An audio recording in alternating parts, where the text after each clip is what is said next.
नमाज पठण एक अत्यंत पवित्र अशी प्रार्थना आहे. अशी प्रार्थना कुठे करावी त्याचे काही संकेत आहेत, नियम आहेत. मग ती मस्जिद असेल, ईदगाह मैदान असेल किंवा इस्तेमाचं ठिकाण असेल, आणि नसेल तर घर असेल किंवा अत्यंत स्वतःच खाजगी कार्यालय असेल, दुकान असेल, स्वतःच्या चौकटीच्या आतली जे स्वातंत्र्य आहे ते स्वतःच असेल. इथे अशा पद्धतीची धार्मिक प्रार्थना करायला या देशात कोणाचंही बंधन नाही किंवा कुठल्याही समाजाचा त्याला विरोध असण्याचं कारण नाही. परंतु महापालिकेच्या कार्यालयामध्ये जाऊन या पवित्र अशा रमजानच्या महिन्यामध्ये नमाज पठण करून संपूर्ण राज्याचं लक्ष वळवून घेण्याचा, वेधून घेण्याचा, किंवा आम्ही म्हणील तोच कायदा किंवा आमचे नियम हे सर्वश्रेष्ठ आहेत असं दाखवण्याचा प्रयत्न मालेगावच्या लोकसंघर्ष नावाच्या समितीच्या जो कार्यकर्त्यांनी केलाय, आणि मालेगावच्या महापालिकेच्या दालनामध्ये त्यांनी जे नमाज पठण केलंय त्या नमाज पठणावर महाराष्ट्रामध्ये तीव्र स्वरूपाच्या प्रतिक्रिया उमटत आहेत. खरं म्हणजे अशा पद्धतीचं कृत्य हे पूर्णपणानं बेकायदेशीर कृत्य आहे. महापालिकेमध्ये कुठल्याही प्रकारच्या कुठल्याही धर्माच्या लोकांना जाऊन आपला धार्मिक विधी करता येत नाही. हा कायदा आहे, हे संविधान आहे. आणि मग मालेगावच्या या लोकसंघर्ष समितीच्या कार्यकर्त्यांनी स्वतःला संविधानापेक्षा मोठं का समजावं, या विषयावर आज आपण बोलणार आहोत. नमस्कार, मी राजू पाटील आणि आपण पाहताय द रिंगल लाईव्ह. मित्रांनो, अजूनही आपण रिंगल लाईव्ह हे आपलं चॅनल सबस्क्राईब केलं नसेल तर माझी आपल्याला विनंती आहे की जरूर सबस्क्राईब करा. आपल्या सर्वांच्या आशीर्वादाची आम्हाला नितांत आवश्यकता आहे. मी बोलत होतो धार्मिक प्रार्थनांच्या विषयी. प्रत्येक माणसाला एक स्वतंत्र अशी श्रद्धा आहे, त्याला स्वतःचा असा एक धर्म आहे, त्याच्या चालीरीतीचे आचाराचे स्वतंत्र असे काही नियम आहेत, त्यांच्या आयुष्याचं काही नियमन आहे. आणि याला आपलं संविधान, भारताचा जो कायदा आहे, अत्यंत जगप्रसिद्ध असणारा किंवा पूज्य असणारा आपला जो कायदा आहे ना, हे कायदा प्रत्येकाला आपल्या धार्मिक स्वातंत्र्याचा अधिकार देते पूर्णपणाने. तुमच्या भावना काय असाव्यात, तुम्ही प्रार्थना कोणाची करावी, कशी करावी, किती वेळ करावी, 24 तास करावी का काही क्षण करावी का अखंड करावी, यावर आपल्या भारताच्या संविधानानं कोणालाच कसल्याही पद्धतीचा अडसर केलेला नाही. पण ही प्रार्थना कुठे करावी याचे मात्र निश्चितपणाने काही नियम, काही संकेत आपल्या संविधानाला घालून दिलेले आहेत. जी सरकारी कार्यालय आहे, जी शासनाची कार्यालय आहेत, मग ती नगरपालिका असेल, मग ती महानगरपालिका असेल, जिल्हा परिषद असेल, पंचायत समिती असेल, विधानसभा असेल, लोकसभा असेल, किंवा जी म्हणून आपली सरकारी कार्यालय आहेत देशभरामधली, या कार्यालयामध्ये जाऊन जर एखाद्या समूहाचे लोक जर प्रार्थना करत असतील किंवा वेळ झाली आमच्या प्रार्थनेची म्हणून जर त्याच कार्यालयामध्ये प्रार्थना करण्याचा प्रयत्न करत असतील तर ही गोष्ट संविधानाला कधीच मान्य नाही. मालेगावच्या लोकसंघर्ष समितीच्या कार्यकर्त्यांनी जो प्रकार केलेला आहे, हा प्रकार निश्चितपणाने निंदनीय प्रकार आहे. या प्रकाराचा निषेध झाला पाहिजे, जाहीरपणानं निषेध झाला पाहिजे.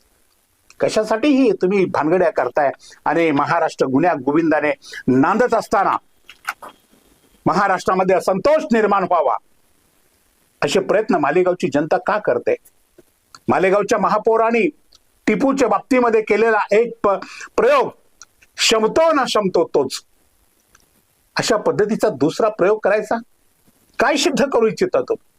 मालेगावच्या महापालिकेमध्ये लोकसंघर्ष समितीच्या मुस्लिम युवकांनी केलेला नमाज अल्लाहला खूप मंजूर झाला आहे का? त्यांनी त्यांची प्रार्थना फार ऐकली आहे का? त्यांना सांगितलं होतं का तुम्ही महापालिकेच्या कार्यालयामध्ये जाऊनच तुमची नमाज अदा करा? हा प्रकार गंभीर आहे मित्रांनो. त्याची परिणती काय झाली की हिंदुत्ववादी कार्यकर्त्यांनी पुन्हा त्या सभागृहामध्ये येऊन आपलं धार्मिक पठण करण्याचा प्रयत्न केला. धार्मिक पठण केलं, ही हनुमान चालीसा म्हटली, किंवा आता महापालिकेवर गोमूत्र शिंपडलं जाईल अशा पद्धतीच्या घोषणा त्यांनी केली.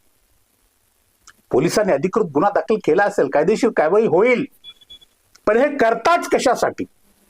कुठल्या धर्मानं सांगितलं तुम्हाला अशा पद्धतीनं लोकांमध्ये गैरसमज निर्माण करणारा किंवा असंतोष निर्माण होईल राज्यभरामध्ये आणि त्याचे पडसाद राज्यातल्या सर्वसामान्य जनतेला भोगावे लागतील असं वागायला कोणी सांगितलेलं आहे?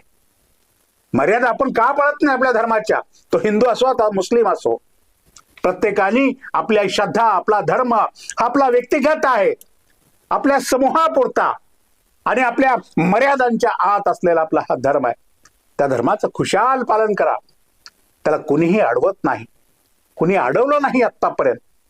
परंतु जाणीवपूर्वक जर आपण अशा पद्धतीचं जर घाण करत असाल शांततेने नांदणाऱ्या समाजामध्ये आणि नवीन काही पायंडे पाडण्याचा प्रयत्न करत असाल तर आपल्यावर गुन्हे दाखल होतील. माहिती आतापर्यंत हाती आले की 7 जणांवर गुन्हे दाखल झालेले आहेत. एवढ्यावर हा प्रकार थांबणार नाही. धर्माचार्य कुठे गेले? मालेगावच्या मुस्लिम समाजाच्या प्रमुखाने, मालेगावच्या अमीराने, मालेगावच्या सगळ्या मुस्लिम समाजाच्या धार्मिक नेत्यांनी तातडीने या प्रकाराचा निषेध का नाही केला किंवा यांना समाजामधून जी शिक्षा दिली जाते ती देण्यासाठी ते पुढे का नाही आले? असा एक गंभीर प्रश्न या माध्यमातून निर्माण होत नाही? मौलवी मंडळी असतील किंवा अधिकारी वर्ग जो मुस्लिम समाजामधला आहे, त्यांचे जे गुरु आहेत, असे पुढे का नाही आले?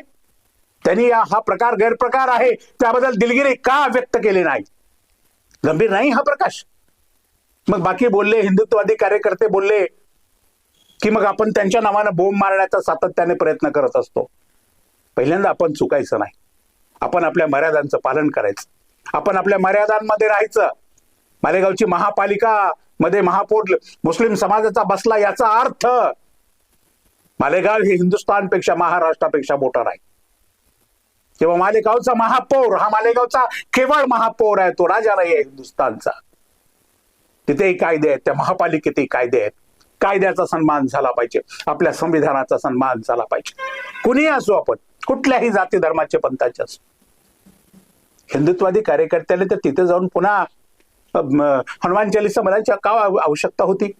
किंवा तिथे गोमूत्र शिंपडायला तर त्याने का जावं? त्यांनी संविधानाच्या विरोधामध्ये त्या मुस्लिम तरुणाने काम केलेलं आहे. कायद्यानुसार त्यांच्यावर कारवाई केली जावी, त्यांना शिक्षा व्हावी. त्यासाठी गोमूत्र शिंपडायला जाण्याची बी आवश्यकता नाही.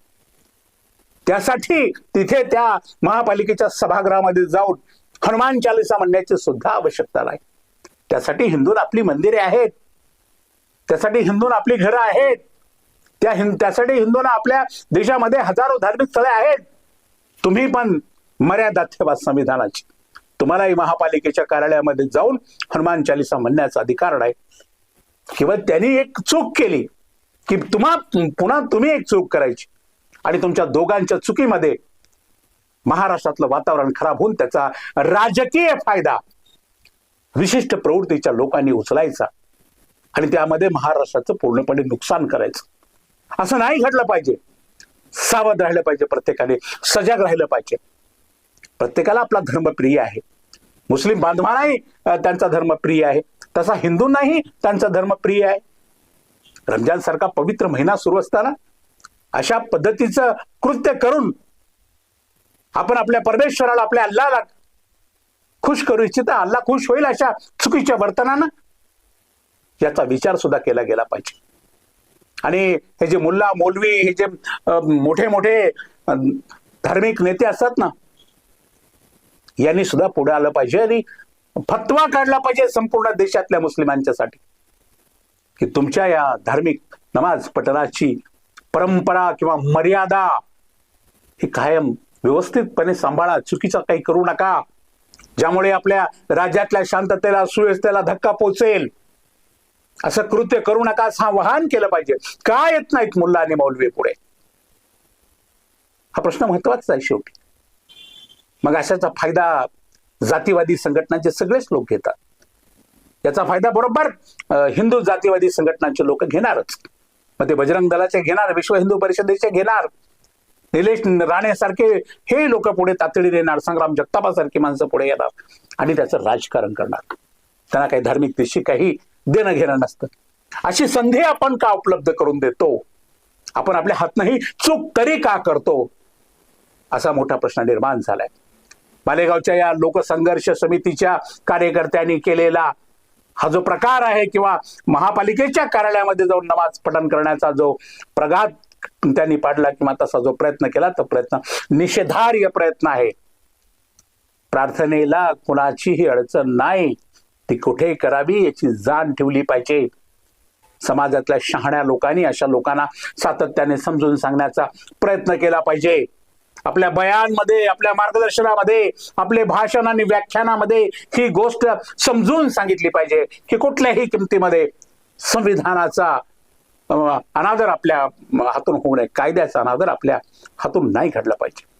महापालिका आयुक्तांनी त्यांच्यावर जबर अशी कारवाई केली पाहिजे आणि पुन्हा अशा पद्धतीचं कृत्य करण्याची हिंमत कोणाची होणार नाही याची भीती सुद्धा महाराष्ट्रामध्ये निर्माण झाली पाहिजे. अजितकच अशाच महत्वाच्या विषयावर रोखठोक भाषा ऐकण्यासाठी पाहत रहा रिंगण लाईव्ह, आवाज महाराष्ट्राचा.